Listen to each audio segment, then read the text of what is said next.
It must be in the fucking water being force-fed to the police, the prosecutor and the politicians who care nothing for black bodies falling like leaves in late August.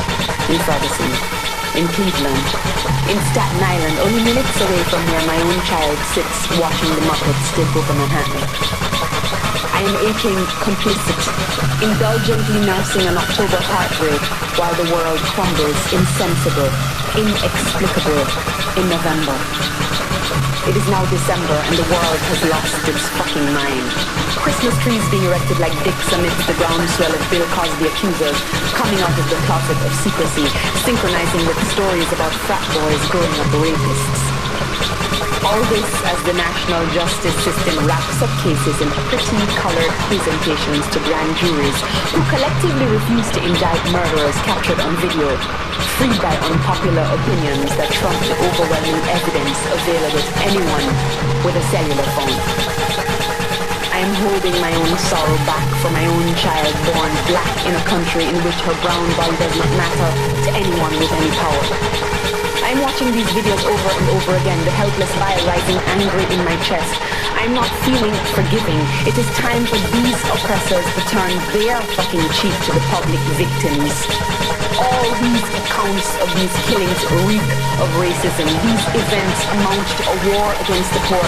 This is not a fucking video game. These men who are killed are not dominoes. These dead boys belong to people who now mourn them without closure. Without a day in court, we are moving backward through history.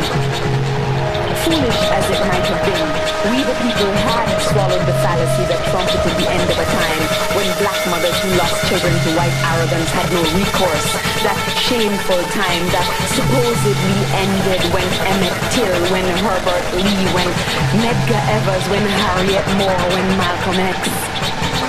Back then there was no hypocrisy about the system being stacked against anyone with a smidgen of melanin staining the history of their skin.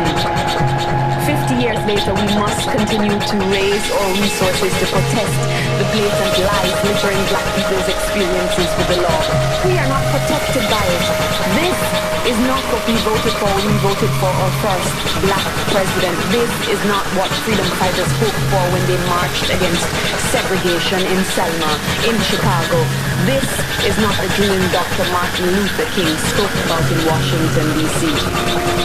Almost a decade and a half into the 21st century, race relations in America is still a fucking cauldron bubbling angry under the ugly swirl of black despair and a lack of white accountability parading as a penal system in which 40% of those incarcerated come from a group which only consists of 12% of the entire fucking population.